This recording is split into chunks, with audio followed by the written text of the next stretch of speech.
Hallo Welt, hier ist Frank Coney und Western und ich habe was mitgebracht, nämlich die ersten Wagen von PT Trains.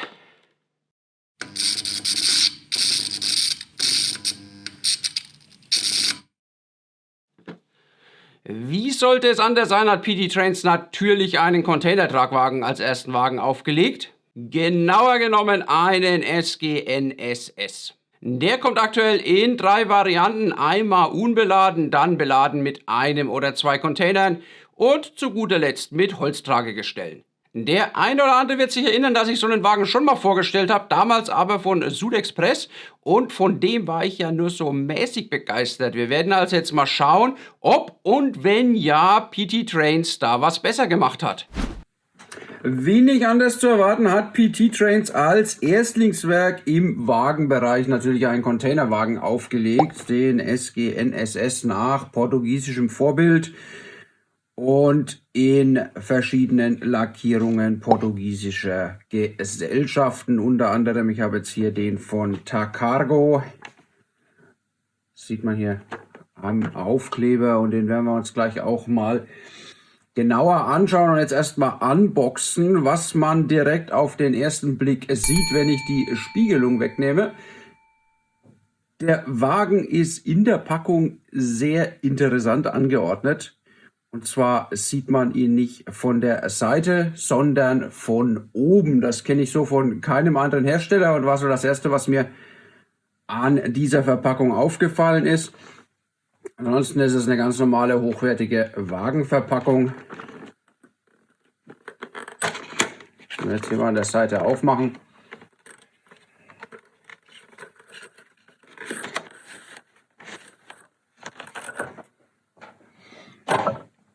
Mit einem Plastiktiefziehteil. Oben drauf liegt ein kleiner Beutel an Zurüstteilen.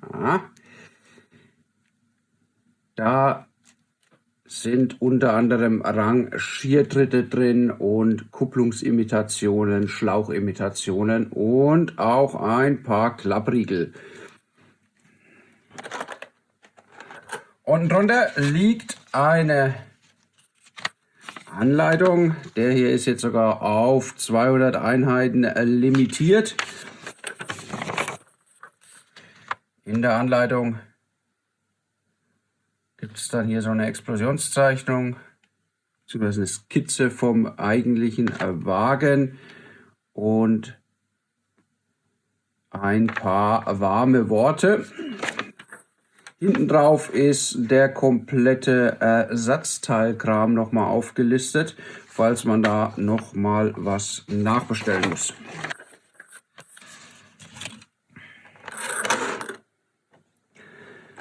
Das ist hier so ein Tiefzieh-Plastikteil.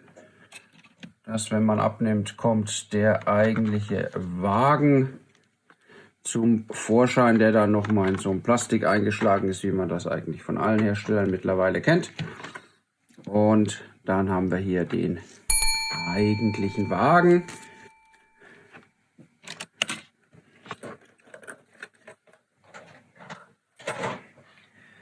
Und wenn wir uns den so anschauen und mit den Teilen aus dem Zurüstbeutel vergleichen, sehen wir, das sind ja zum Beispiel die Rangiertritte schon alle angebracht. Das heißt, das ist nur Ersatz, falls irgendwas verloren geht. Der Wagen ist komplett zugerüstet. Ich nehme jetzt mal hier die beiden Container ab. Also da ist alles dran, da muss man nichts mehr machen. Hier auf dieser Seite sieht man die Rangiertritte, die entsprechend schon dran sind. Das heißt, die aus der Tüte sind wirklich als Ersatz gedacht. Der Wagen selbst ist komplett aus Metall gefertigt. Der ist richtig schwer. Das kann man im Video natürlich schlecht zeigen. Außer ich würde ihn auf eine Waage stellen.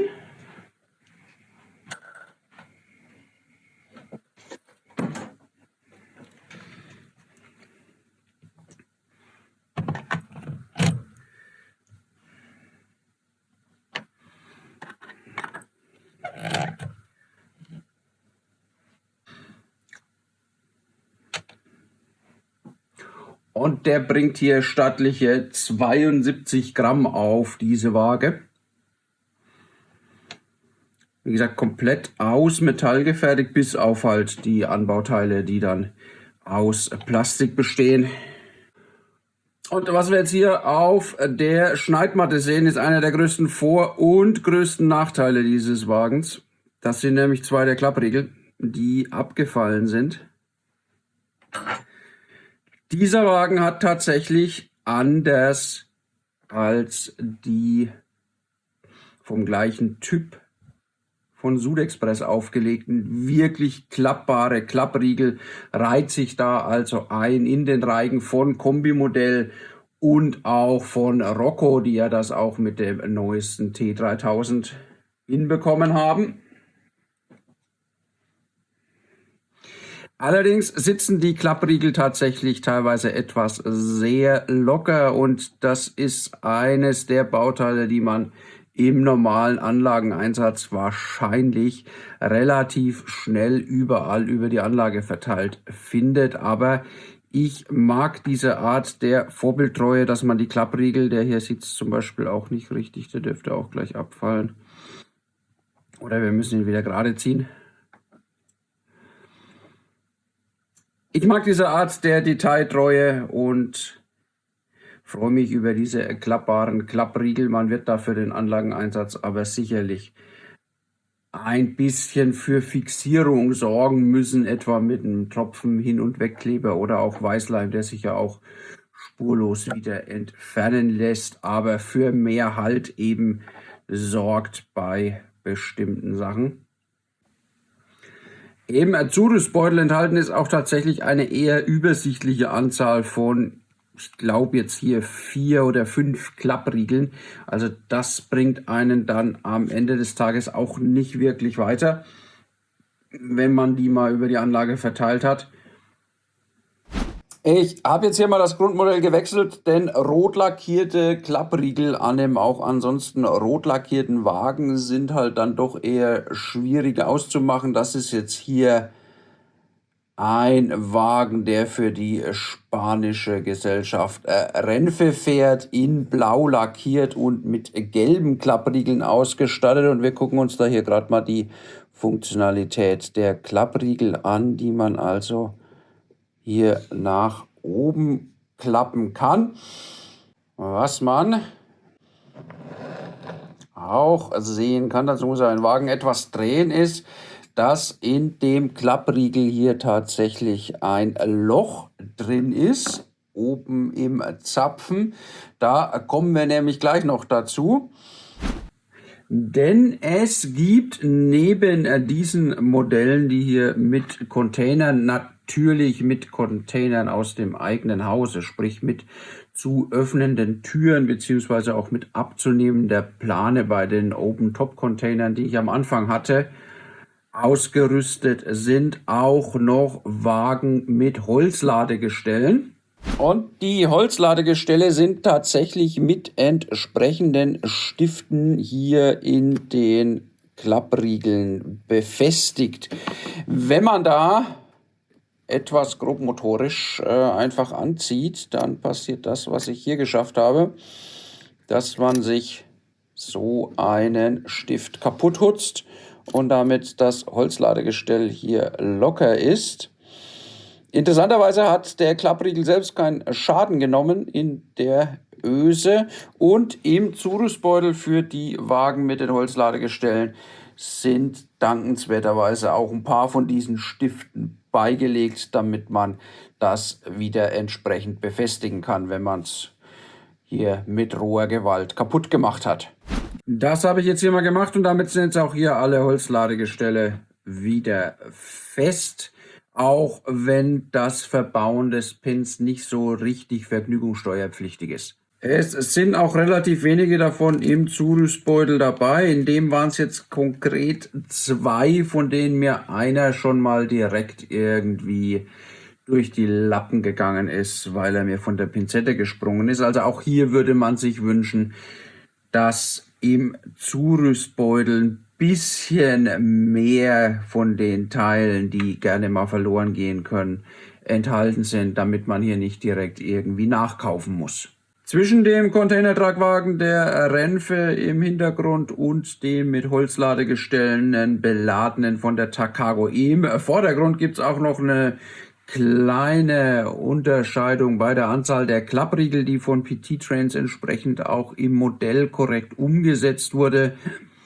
Während er hier 28 Klappriegel hat, kommt er auf 32. Der hat nämlich hier und hier nochmal zusätzliche Klappriegel, um die Holzladegestelle zu befestigen. Ich nehme den Container hier mal ab.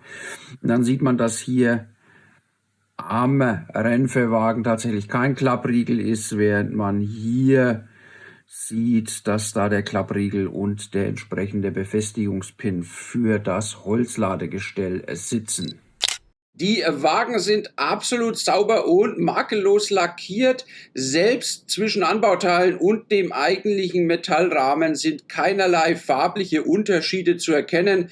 Das ist ja bei den Sud-Express-Wagen deutlich anders gewesen. Auch das zu dunkel erscheinende Drehgestell bei den Takago-Wagen ist kein Fehler, sondern tatsächlich auch beim Vorbild so, dass die in einem eher dunklen Rotbraun lackiert sind, während der eigentliche Wagen ein helles Rot hat.